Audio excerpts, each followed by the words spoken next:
அனைவருக்கும் வணக்கம். இன்றைக்கி நம்ம சேனலில் ஆட்டு ஈரல் மிளகு ரோஸ்ட்டு பண்ண போகிறோம்.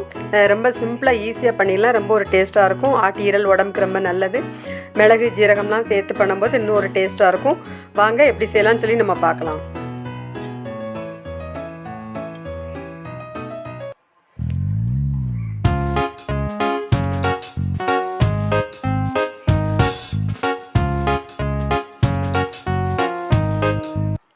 இந்த ஆட்டு ஈரல் மிளகு ரோஸ்ட் பண்ணுறதுக்கு 1/4 கிலோ ஆட்டு ஈரல் வாங்கியிருக்கேன். அதுக்கு தக்கன அளவு சொல்கிறேன்.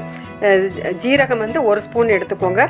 அப்புறம் மிளகு கொஞ்சம் கூடுதலாக 1.5 ஸ்பூன், ஜீரகத்தை விட கொஞ்சம் கூடுதலாக 1.5 ஸ்பூன் எடுத்துக்கோங்க. அப்புறம் கொஞ்சோண்டு பட்டை, ஒரு 2 கிராம்பு, ஒரு ஏலம், அவ்வளோ போதும். அதுக்கப்புறம் அரைக்கிறதுக்கு வெங்காயம், சின்ன வெங்காயம் ஒரு 20-25, அப்புறம் பூண்டு ஒரு 10லேருந்து ஒரு 12 பல் பூண்டு, ஒரு சின்ன துண்டு இஞ்சி, அதை தனியாக அரைக்கணும். அதுக்கப்புறம் ஈரல் 1/4 கிலோ ஈரல் நல்லா கழுவிட்டு சுத்தம் பண்ணி இந்த மாதிரி கட் பண்ணி எடுத்து வச்சுக்கணும். அதுக்கப்புறம் குழம்பு மிளகாத்தூள் 1 ஸ்பூன் அந்த மாதிரி போதும், ரொம்ப வேண்டாம், ரொம்ப போட்டால் நல்லா இருக்காது. அப்புறம் இஞ்சி, பூண்டு, வெங்காயம் அந்த 3ஐயும் நம்ம இந்த மாதிரி பேஸ்ட்டாக அரைச்சி வச்சுக்கிடணும். அதுக்கப்புறம் மிளகு ஜீரகம்லாம் வறுத்து நம்ம பவுடர் பண்ண போகிறோம். அது எப்படின்னு சொல்லி பார்க்கலாம். வெறும் கடாய் வச்சுக்கோங்க. வெறும் கடாய் வச்சுட்டு அதில் அந்த மிளகு அந்த 1 ஸ்பூன் 1.5 ஸ்பூன் அந்த அளவு எடுத்துக்கோங்க. அதுக்கப்புறம் ஜீரகம் 1 ஸ்பூன், அது எல்லாமே சேர்த்து அந்த பட்டை, கிராம்பு, ஏலம் அதெல்லாம் கொஞ்சம் நல்லா வெறும் வாணலியில் மீடியம் ஃப்ளேமில் வச்சு கொஞ்சம் நல்லா பொன்னிறமாக வறுத்துக்கோங்க. எண்ணெய்லாம் எதுவும் விடணும்னு தேவையில்லை. வெறுமனே அந்த வாணலியில் வறுத்தா போதும். கொஞ்சம் அந்த மிளகு ஜீரகம் கொஞ்சம் பொரிஞ்சு வரணும். அந்த ஜீரகம் கொஞ்சம் அந்த நிறம் மாதிரி கொஞ்சம் பொரியன் தண்ணி கொஞ்சம் இது பண்ணிக்கோங்க. அதுக்கப்புறம் நம்ம அந்த குழம்பு மிளகாத்தூள் 1 ஸ்பூன் எடுத்து வச்சுக்கோங்க. குழம்பு மிளகாத்தூள் உங்கள்கிட்ட இல்லை அப்படின்னா தனி மல்லித்தூள், தனி மிளகாத்தூள் 2 கலந்து எடுத்து வச்சுக்கோங்க. அது 1 ஸ்பூன் அந்த மாதிரி போதும், ரொம்ப வேண்டாம், அவ்வளோ போதும். அதுக்கப்புறம் அடுப்பை ஆஃப் பண்ணிடுங்க. இதை வறுத்துட்டு அடுப்பை ஆஃப் பண்ணிவிட்டு அந்த குழம்பு மிளகாத்தூளை போட்டுட்டு அதுக்கப்புறம் அந்த சூட்லேயே கொஞ்சம் நேரம் இருக்கட்டும். அந்த பொடியையும் போட்டு கொஞ்சம் நல்லா ஆறட்டும். ஆறினதுக்கப்புறம் இதை பவுடராக திரிச்சு வச்சுக்கோங்க. அந்த மிளகு ஜீரகம் இந்த பொடி எல்லாமே சேர்த்து ஒரு பவுடராக மிக்ஸி ஜாரில் ஈரம் எல்லாமே துடைச்சிட்டு பவுடராக திரிச்சு வச்சுக்கோங்க. அது ஒரு பக்கம் இருக்கட்டும். அதுக்கப்புறம் நீங்கள் எந்த பாத்திரத்தில் இந்த ஈரல் ரோஸ்ட் பண்ண போகிறீங்களோ அதில் அந்த ஈரலை நல்லா கழுவி சுத்தம் பண்ணி போட்டுட்டு அதில் கொஞ்சோண்டு மஞ்சள் தூள், ஒரு 1/4 ஸ்பூன் மஞ்சள் தூள், அதுக்கப்புறம் தேவையான அளவு உப்பு அதிலே போட்டுருங்க. போட்டுட்டு அதுக்கப்புறம் இஞ்சி, பூண்டு, வெங்காயம் சேர்த்து அரைச்சி வச்சுருக்கோம்ல அதை அதில் போட்டுடணும். அதில் போட்டுட்டு அதுக்கப்புறம் அதில் கொஞ்சம் தண்ணி, கொஞ்சம் ஓரளவு கொஞ்சம் முங்குற அளவுக்கு ஓரளவு தண்ணி விட்டுக்கோங்க. கொஞ்சம் நல்லா அப்படி பரட்டி விட்டுக்கோங்க. அந்த உப்பெல்லாம் சேரதுக்காண்டி அந்த கொஞ்சம் பரட்டி விட்டுக்கோங்க. இப்போ தீயை மிதமாக எரிச்சிக்கோங்க. ரொம்ப கூட்டி வேண்டாம், ரொம்ப குறைச்சி வேண்டாம். ஓரளவு மீடியம் ஃப்ளேமில் வச்சு எரிச்சிக்கோங்க. கொஞ்சம் தண்ணி விட்டுட்டு ஓரளவு முங்குற மாதிரி தண்ணி விட்டுக்கோங்க. தண்ணி விட்டுட்டு நல்லா கிண்டி விட்டுக்கோங்க. கிண்டி விட்டுட்டு இப்போ உப்பு எல்லாமே இதில் ஓரளவு போட்டாச்சு. அப்புறம் வேணால் டேஸ்ட் பண்ணி பார்த்துட்டு வேணால் போட்டுக்கலாம். மஞ்சள் தூள் போட்டாச்சு. அதுக்கப்புறம் இஞ்சி, பூண்டு, வெங்காயம் அரைச்ச பேஸ்ட் எல்லாம் போட்டு அது நல்லா கொதிக்கட்டும்.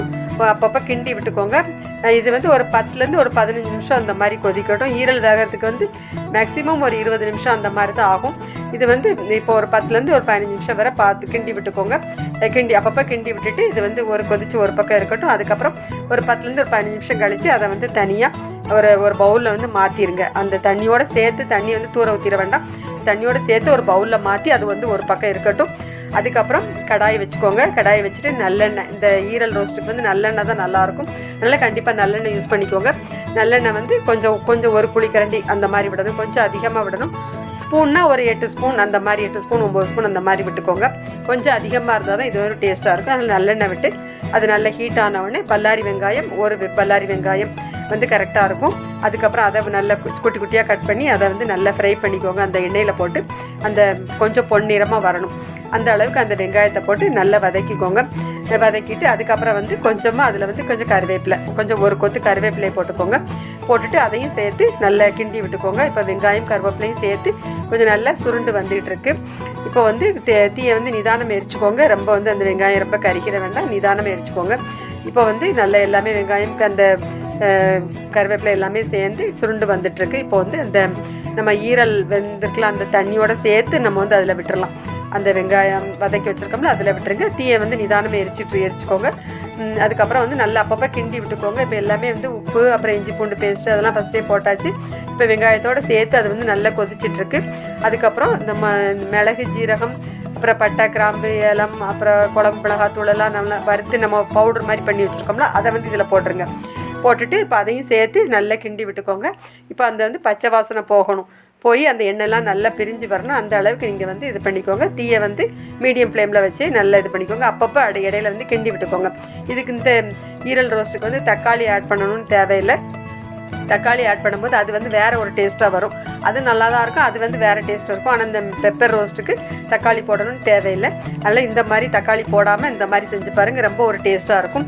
இது வந்து அந்த பெப்பர் டேஸ்ட்டு வந்து ரொம்ப தூக்கத்தில் நல்லாயிருக்கும், ரொம்ப ஒரு டேஸ்ட்டாக இருக்கும். கண்டிப்பாக இதே மெத்தடில் செஞ்சு பாருங்கள். அதுக்கு வந்து அப்பப்போ கிண்டி விட்டுக்கோங்க, அடி வந்து பிடிச்சிக்கணும். அதனால் ஒரு 2 நிமிஷத்துக்கு ஒருக்க நிதானமாக கிண்டி விட்டுக்கோங்க. இப்போ வந்து சிம் அல்லது மீடியமில் வச்சுக்கோங்க, ரொம்ப கூட்டி வைக்க வேண்டாம். ரொம்ப ஒரு டேஸ்ட்டான ஒரு இது. இந்த ஈரல் ரோஸ்ட் வந்து ரொம்ப நல்லாயிருக்கும், உடம்புக்கும் ரொம்ப நல்லது. இந்த மிளகு ஜீரகம் சேர்க்கறதுனால டேஸ்ட்டும் நல்லாயிருக்கும், அந்த ஃப்ளேவர் நல்லாயிருக்கும். அதுக்கப்புறம் அந்த கூட்டு மட்டுமே வந்து சாதத்தில் பிசைஞ்சு சாப்பிடும்போது ரொம்ப ஒரு நல்லாயிருக்கும்.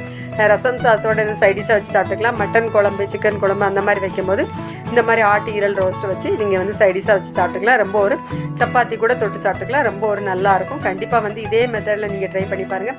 இதை வந்து இப்போ ஓரளவு கரெக்டாக ஆகிடுது. ஈரல் வேகிறதுக்கு மொத்தத்தில் ஒரு 20 நிமிஷம் 25 நிமிஷம் தான் ஆகும், ரொம்ப நேரம் ஆகாது. அதில் முதல்ல கொஞ்சம் நேரம் ஒரு 10-15 நிமிஷம் அதில் வெந்திருக்கு. அப்புறம் இதில் வந்து ஒரு 10 நிமிஷம் அந்த மாதிரி பார்த்துக்கோங்க. ஈரல் கொஞ்சம் வெந்திருக்கா நீங்கள் அப்பப்போ செக் பண்ணி பார்த்துக்கோங்க. இப்போ வந்து நல்ல எண்ணெய் பிரிஞ்சு நல்லா வற்றி கொஞ்சம் நல்ல எண்ணெயெல்லாம் மேலே மிதந்து அழகாக நல்லா கரெக்டாக ஆகிடுது. இப்போ பார்த்துக்கோங்க. இன்னும் உங்களுக்கு ட்ரையாக வேணும் அப்படின்னா நல்லா சிம் பண்ணிவிட்டு அப்பப்போ கிண்டி விட்டுக்கோங்க, இன்னும் கொஞ்சம் ட்ரை ஆயிரும்.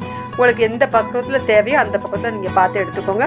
இப்போ வந்து ஓரளவு நல்லா கரெக்டாக இருக்குது, லைட்டாக கிரேவியும் இருக்குது, அதில் ஈரலும் நல்லா வெந்து நல்லா சாஃப்டாக இருக்குது. இப்போ வந்து அருமையான ஒரு ஈரல் கிரேவி வந்து ரெடி ஆகிடுது. பெப்பர் ரோஸ்ட்டு ரொம்ப சூப்பராக இருக்கும். கண்டிப்பாக இதே மெத்தடில் எல்லோரும் ட்ரை பண்ணி பாருங்கள். இதே பக்கத்தில் இதே அளவுகளோடு நீங்கள் வந்து செஞ்சு பாருங்கள். எல்லாமே கண்டிப்பாக நல்லாயிருக்கும். செஞ்சு பார்த்துட்டு எப்படி இருக்குன்னு கமெண்ட் சொல்லுங்கள். நம்ம சேனல் பிடிச்சிருந்ததுன்னா லைக் பண்ணுங்கள், கமெண்ட் பண்ணுங்கள், ஷேர் பண்ணுங்கள், சப்ஸ்கிரைப் பண்ணுங்கள். நன்றி.